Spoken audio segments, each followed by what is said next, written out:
चरणजीत सिंह चन्नी, जी हां, पंजाब के नए मुख्यमंत्री चरणजीत सिंह चन्नी अभी भारत में एकमात्र शेड्यूल कास्ट कम्युनिटी के मुख्यमंत्री बने हैं और पंजाब के इतिहास में पहली बार शेड्यूल कास्ट कम्युनिटी से एक मुख्यमंत्री बनाया गया है। सनद रहे कि पंजाब में जो देश की आबादी है 16.6% अनुसूचित जातियों की, उसमें सबसे ज्यादा बड़ा भाग पंजाब में है, 34% से ज्यादा।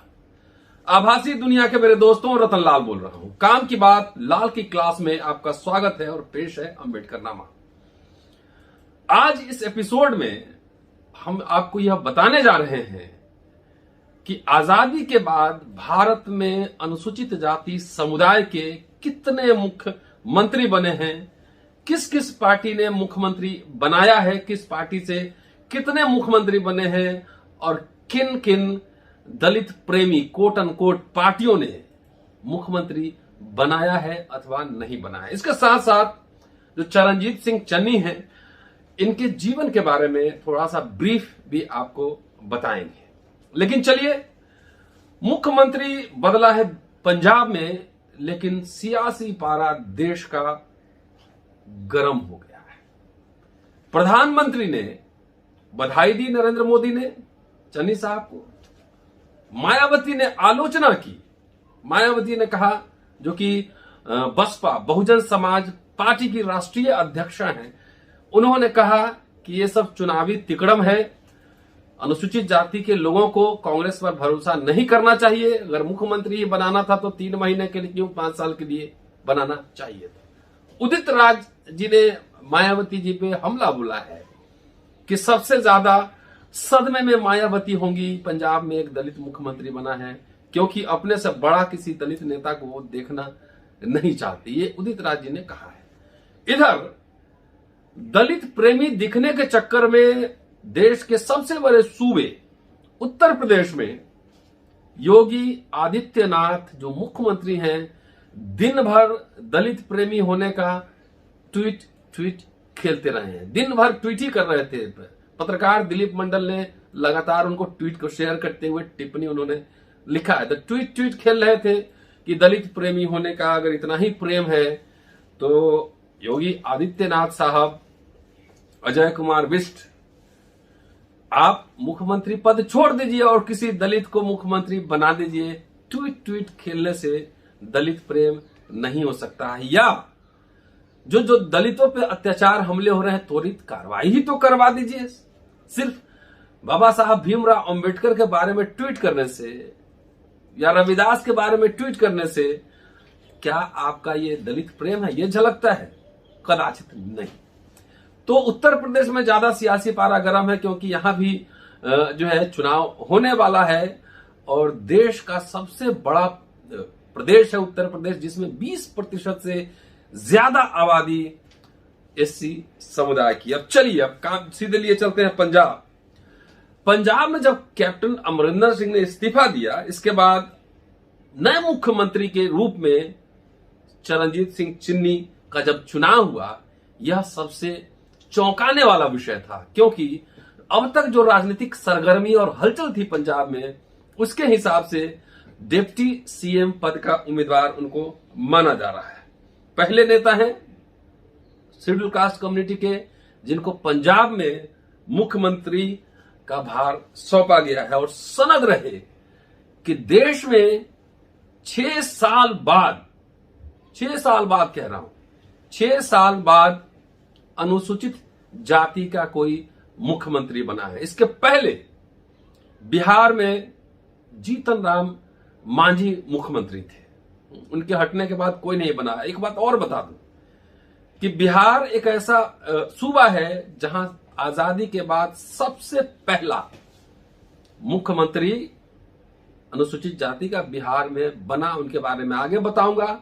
और सबसे ज्यादा मुख्यमंत्री भी बिहार से बना। अब तक 3 मुख्यमंत्री बिहार से हुए हैं शेड्यूल कास्ट कम्युनिटी के, सबका नाम बताऊंगा। चलिए, 15 में बिहार में जब मुख्यमंत्री पद से हटे थे, उसके बाद पहली बार देश में एक दलित समुदाय का मुख्यमंत्री बना है। और परिस्थिति यह है कि पंजाब का जो सियासी झगड़ा था, उस सियासी झगड़े में आप सब लोग लगातार देख रहे थे कैप्टन अमरिंदर सिंह और नवजोत सिंह सिद्धू, जो भूतपूर्व क्रिकेटर हैं, पहले भाजपा में थे, टीवी शो में लगातार आपको कॉमेडी करते दिख जाएंगे। नवजोत सिंह सिद्धू और कैप्टन अमरिंदर सिंह के बीच जो सियासी घमासान था, उसको समीकरण को साधने के लिए कांग्रेस ने एक नया फॉर्मूला निकाला और एक अनुसूचित जाति के व्यक्ति को मुख्यमंत्री बनाया। याद रहे, पंजाब में सबसे ज्यादा अनुसूचित जाति समुदाय के लोग हैं और सारी पॉलिटिकल पार्टी की नजर इस वोट बैंक को साधने में लगी हुई है, चाहे भाजपा हो। इसलिए कारण नहीं कि प्रधानमंत्री ने तुरंत ट्वीट किया और बधाई दी। उधर योगी आदित्यनाथ भीमराव अंबेडकर साहब को लेकर और तमाम बहुजन नायक को लेकर लगातार दिन भर ट्वीट कर रहे थे, और आम आदमी पार्टी भी वहां पे दलित वोट बैंक को लुभाने में लगी है। साथ साथ जो मायावती का आक्रामक जो रुख था आज चन्नी के मुख्यमंत्री बनने पे, कांग्रेस पे जो उन्होंने निशाना साधा है, उसका कारण यह है कि अकाली दल से तकरीबन 24-25 साल बाद उनका गठबंधन हुआ है। और यह माना जा रहा था कि बसपा का अगर अकाली दल के साथ गठबंधन है तो आगे आने वाले चुनाव में, विधानसभा चुनाव में, ये गठबंधन बहुत ही फॉर्मिडेबल फोर्स बनेगा। कांग्रेस ने अपने इस राजनीतिक चाल के जरिए दूसरे राज्यों के भी समीकरण साधने का दांव कांग्रेस ने चला है। इसके पीछे सबसे बड़ी जो वजह कारण यह है कि इस समय देश में चन्नी एकमात्र मुख्यमंत्री हैं जो शेड्यूल कास्ट कम्युनिटी के हैं। अब आइए आपको बताते हैं कि किस किस पार्टी ने कहां सीएम बनाया है दलित समुदाय के व्यक्ति को। अगर आप अभी देश के जियो पॉलिटिक्स में नजर डालें तो पूर्वोत्तर राज्यों को छोड़ दें, आंध्र प्रदेश को छोड़ दें और झारखंड को छोड़ दें, इन राज्यों में ईसाई और आदिवासी मुख्यमंत्री हैं। लेकिन देश में 28 राज्य हैं और 2 केंद्र शासित प्रदेश हैं, उसमें से कोई भी शेड्यूल कास्ट का कोई भी मुख्यमंत्री नहीं है। अभी देश की सबसे बड़ी पार्टी सत्तारूढ़ बीजेपी पार्टी, जो सबका साथ सबका विकास, दलितों को मत मारो मुझे मारो प्रधानमंत्री जी कहते हैं, और दलित राष्ट्रपति बनाए हैं उसको भी भुनाने की कोशिश करते हैं। लगातार बार बार ये कहते हैं कि मैं तो बाबा साहब की वजह से बना हूं। 17 राज्यों में उनकी सरकार, उनके और उनके सहयोगी पार्टियों की सरकार है। बिहार में नीतीश कुमार जी के साथ उनका कोलैबोरेशन है। 17 सूबों में सरकार है, लेकिन एक भी शेड्यूल कास्ट कम्युनिटी के लोगों को मुख्यमंत्री नहीं बनाया गया है। इसलिए आने वाले चुनाव में यह मुद्दा जो है बहुत ज्यादा गरमाने की इसकी उम्मीद है। एक भी सीएम नहीं बीजेपी ने नहीं बनाया है। इसमें कांग्रेस ने अपने परंपरागत जो वोट है, जो कि क्षेत्रीय पार्टी की इमरजेंस से पहले, तकरीबन 90 के पहले, जो शेड्यूल कास्ट कम्युनिटी का जो वोट था अमूमन कांग्रेस को ही मिलता था, उस परंपरागत वोट बैंक को फिर से रिवाइव करने की कोशिश कांग्रेस पार्टी कर रही है। अब चलिए आपको बताते हैं कि देश में आबादी क्या है, कितना प्रतिशत के जिलों में शेड्यूल कास्ट की आबादी है। तो कुल आबादी जो है देश में 16.6% शेड्यूल कास्ट की आबादी है और सबसे ज्यादा पंजाब में है, जिसमें 32% से ज्यादा है, और 34 विधानसभा सीटें उनके लिए आरक्षित हैं।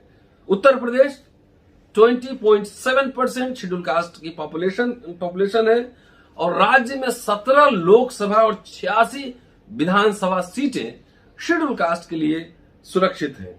बीजेपी, सोचिए जरा सा, गौर कीजिए कि 2017 में 86 विधानसभा सीट में से 76 विधानसभा सीट बीजेपी ने जीती थी। अनुसूचित जाति की जो सीटें थे 90% 90% सीट जो है बीजेपी ने जीती थी, लेकिन क्या इनको नहीं मुख्यमंत्री बनाया जा सकता था? जरा सोचिए, वोट हमारा राज तुम्हारा, नहीं चलेगा नहीं चलेगा।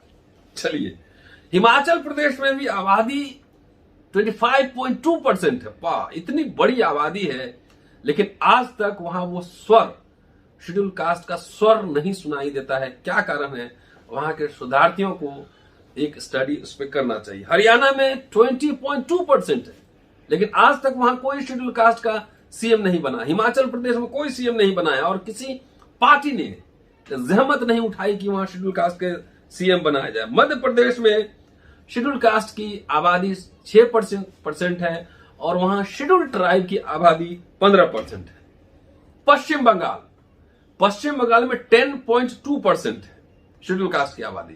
बिहार में 8.2% है, लेकिन वहां 3 सीएम शेड्यूल कास्ट कम्युनिटी के हो चुके हैं। तमिलनाडु में 7.2% है, आंध्र में 6.7% और महाराष्ट्र में 6.6%, कर्नाटक में 5.6% और राजस्थान में 6.1% शेड्यूल कास्ट की आबादी है। बिहार, उत्तर प्रदेश बहुत ही राजनीतिक रूप से फर्टाइल, उर्वर और चर्चित प्रदेश सूबे हैं। यहां क्या है दलित राजनीति? यहां अमूमन जिस तरह से राजनीति में फैलाया जाता है कि यहां की राजनीति उत्तर प्रदेश में जाटव केंद्रित है, इसलिए भाजपा वहां पर गैर जाटव का नारा देकर और जितने और जातियां उसको मिलाकर 76 सीट तक पिछले चुनाव में जीती थी। तो आपने विधायक बना दिया, लेकिन हिंसा भी बढ़ती रही पूरे शासनकाल में। तो वहां जाटव केंद्रित है। बिहार में आइए, रामविलास पासवान जब तक जीवित थे वहां की राजनीति शेड्यूल कास्ट में पासवान केंद्रित थी। अभी कुछ साल पहले मांझी साहब हुड़क कर अपना एक स्पेस कूद कर बनाने की कोशिश कर रहे हैं। तो यह है मामला। अब जरा गौर फरमाइए पिछले कुछ इतिहास पे। आजादी के दौरान ही डॉक्टर अंबेडकर और फिर बीएसपी के संस्थापक अध्यक्ष कांशीराम जी ने 80 के दशक में देश की सियासत में दलित राजनीति की व्यूह रचना की थी। लेकिन मुख्यमंत्री सबसे पहले 1968 में बिहार में बने थे भोला पासवान शास्त्री। भोला पासवान शास्त्री इस देश में पहले शेड्यूल कास्ट कम्युनिटी के चीफ मिनिस्टर थे। उन्होंने एक बार नहीं बल्कि 3 बार मुख्यमंत्री के तौर पर सत्ता की बागडोर संभाली। इनके बाद जब जनता पार्टी की सरकार थी बिहार में 1979-80, उस समय राम सुंदर दास बिहार के मुख्यमंत्री उस समय बने थे। उसके बाद जीतन राम मांझी जो कि जनता दल यूनाइटेड के थे वो बने थे। इसका मतलब कांग्रेस के भोला पासवान शास्त्री थे, वो मुख्यमंत्री बने। वहां जनता दल यूनाइटेड के जीतन राम मांझी मुख्यमंत्री बने। पंजाब में जो मुख्यमंत्री बने वो भी कांग्रेस के हैं। बहन जी यूपी में मायावती पहली बार सीएम बनी मुख्यमंत्री, वो अपने पार्टी के दम पर बनी। और एक बार नहीं, जो कांशीराम जी ने जो बहुजन समाज की व्यूह रचना की थी उसमें एक जाति नहीं पूरी जमात थी। पिछड़े, अति पिछड़े, अनुसूचित जाति, अल्पसंख्यक, मुस्लिम समुदाय के लोग, सारे लोग थे। पहली बार 1995 में बहुजन समाज पार्टी से सीएम बनी थी। भाजपा के साथ गठबंधन था, मायावती सीएम बनी थी। उसके बाद 2007 में अपने पूर्ण बहुमत की सरकार उन्होंने बनाई थी। लेकिन 12 के बाद जो राजनीतिक ग्राफ है बसपा का वो गिरने लगा और उसके बाद वहां कोई सीएम नहीं बना। अब महाराष्ट्र चलिए। महाराष्ट्र में भी कांग्रेस पार्टी ने सुशील कुमार शिंदे को मुख्यमंत्री बनाया था। राजस्थान में जगन्नाथ पहाड़िया, मैंने एक एपिसोड किया था उनके ऊपर, जगन्नाथ पहाड़िया भी मुख्यमंत्री बने थे। और अगर आपको याद हो तो के कामराज, तमिलनाडु में कांग्रेस पार्टी ने 3 बार उनको मुख्यमंत्री बनाया था। तो कांग्रेस पार्टी ने 3 बार कामराज को, बिहार में भोला पासवान शास्त्री को और महाराष्ट्र में सुशील कुमार शिंदे को और राजस्थान में 1980 में जगन्नाथ पहाड़िया को मुख्यमंत्री बनाया था। अब यहां मामला बहुत गरमाया हुआ पंजाब को लेकर, क्योंकि सबसे बड़ी बात है कि बसपा का गठबंधन अकाली दल से है और इस बार जैसा कि मैंने पहले बताया है कि फॉर्मिडेबल कॉम्बिनेशन बनेगा वहां चुनाव में, पंजाब के विधानसभा चुनाव में। तो पंजाब के जरिए उत्तर प्रदेश में कांग्रेस अपनी सियासी आधार को वापस हासिल करने के लिए बीजेपी के अलावा बसपा पर भी लगातार निशाना साध रही है, उनकी रणनीति का हिस्सा है। बसपा को कटघरे में शामिल करना प्रियंका गांधी की राजनीति का बड़ा हिस्सा है। देखना है कि यह प्रयोग देश की राजनीति में कोई सियासी हलचल मचाता है या नहीं मचाता है। तो ये देश के बारे में। अब चलिए जो चन्नी साहब है उनके बारे में आपको थोड़ा सा बता दें, उनके पारिवारिक पृष्ठभूमि के बारे में, उनके राजनीतिक पृष्ठभूमि के बारे में। ऐसा तो पहली बात तो यह है कि उनका नाम कल जैसे ही अनाउंस हुआ सबको चौंका दिया गया कि चरणजीत सिंह चन्नी बनेंगे मुख्यमंत्री। राजनीतिक हलकों में यह कहा जा रहा है कि कांग्रेस ने पंजाब विधानसभा के 4 महीने पहले दलित कार्ड खेलने की कोशिश की है। यह बात सही है कि अगर 5 साल के लिए बनाना होता, फिर भी चलिए इस बात की अहमियत कम नहीं होती कि पहली बार पंजाब में, जिसमें कि दलित समुदाय का सबसे बड़ा विशाल जनसंख्या वहां पे पहली बार सीएम वहां से बना है। तो देखना यही है, कांग्रेस के लिए अग्नि परीक्षा यही होगी कि चन्नी साहब को नाइट वॉचमैन की तरह सीएम बनाया गया है या चरणजीत सिंह चन्नी पंजाब की राजनीति में एक लंबी पारी खेलेंगे। आज हरीश रावत ने ट्वीट किया है और शायद वो ट्वीट की जरूरत नहीं थी कि अगला विधानसभा चुनाव सिद्धू के नेतृत्व में ही लड़ा जाएगा। तो इससे एक संदेह स्थिति पैदा हुई है और कई लोगों ने टिप्पणी की है कि क्या जब संकट में होता है, जब कांग्रेस, तभी दलित को आगे किया जाता है, शेड्यूल कास्ट कम्युनिटी को आगे किया जाता है। तो देखना यह है कि नाइट वॉचमैन रहेंगे या लंबी पारी खेलेंगे। अगर नाइट वॉचमैन के रूप में होगा तो जाहिर है जो कांग्रेस पर जो लगातार दलित विरोधी के हमले होते रहे हैं, वो नाइट वॉचमैन कांग्रेस पार्टी खुद बनकर रह जाएगी, खुद उस लीला में फंसकर रह जाएगी। चलिए, चन्नी साहब चमकौर विधानसभा से तीसरी बार विधायक बने हैं और पहली पीढ़ी के राजनेता हैं। 2007 में पहली बार विधानसभा चुनाव जीता था, कांग्रेस पार्टी ने टिकट नहीं दिया था, इंडिपेंडेंट चुनाव लड़े थे और इंडिपेंडेंट जीते थे। लेकिन बाद में कैप्टन अमरिंदर सिंह ने उन्हें कांग्रेस पार्टी में मिला लिया था।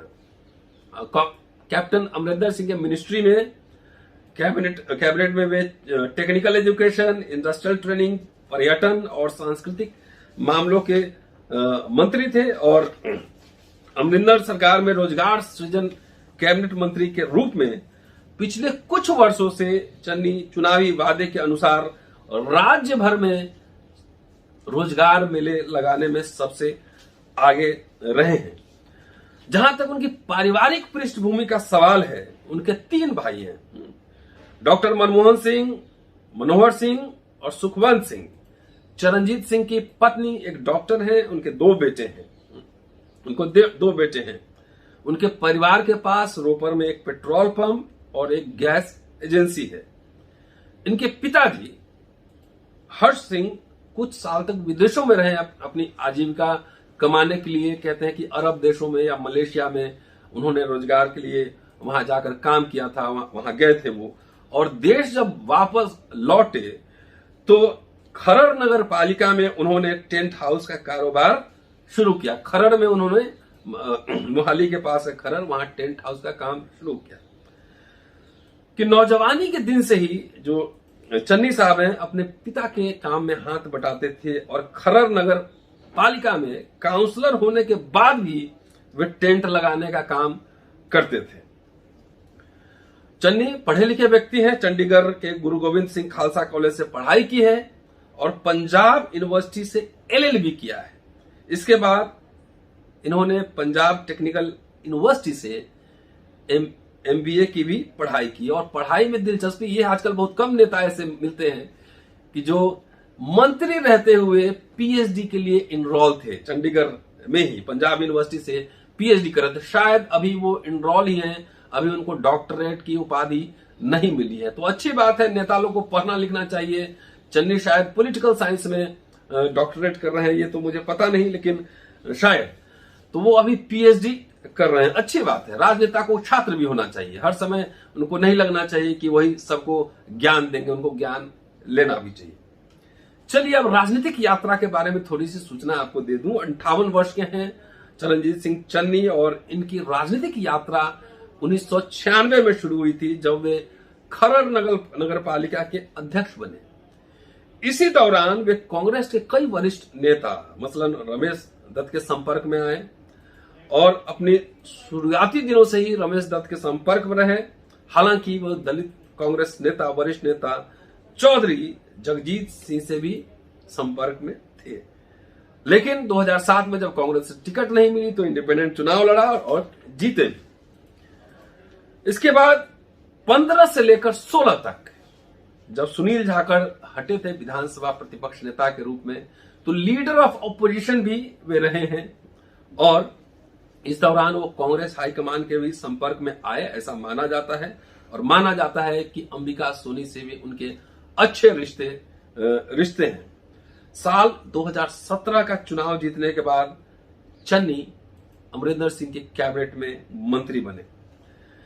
कैप्टन अमरिंदर सिंह की सरकार के अधूरे वादे को लेकर जो विद्रोह आवाजें उठ रही थी, उनमें से चन्नी भी थे, उनके अपोनेंट कैंप में थे। और कहा जाता है कि नवजोत सिंह सिद्धू को प्रदेश का अध्यक्ष बनाने में के जो समर्थक थे उसमें चन्नी भी थे। इसके साथ साथ जो हरीश रावत हैं, जो कांग्रेस के प्रभारी हैं पंजाब के, उनसे मिलने जब असंतुष्ट मंत्री जब गए थे देहरादून, तो चन्नी उस डेलीगेशन में भी थे।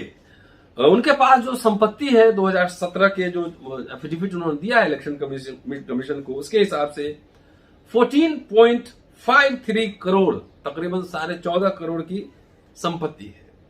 चन्नी विवादों में भी रहे। एक आईएएस महिला अधिकारी को उन्होंने टेक्स्ट मैसेज भेजा था, जिसको लेकर काफी हंगामा हुआ था। बाद में वो मसला सुलझ गया था, लेकिन उसके अलावा सिक्का उछालना, पॉलिटेक्निक संस्थान में व्याख्याता के बीच चयन के लिए, 2 व्याख्याताओं के बीच चयन के लिए उन्होंने सिक्का उछाला था। वो कैमरे में शायद कैद कर लिया गया था। बहरहाल देखना है कि देश के वैसे सूबे में जहां की सबसे ज्यादा शेड्यूल कास्ट कम्युनिटी की आबादी है, वहां एक शेड्यूल कास्ट का एक सीएम बना है।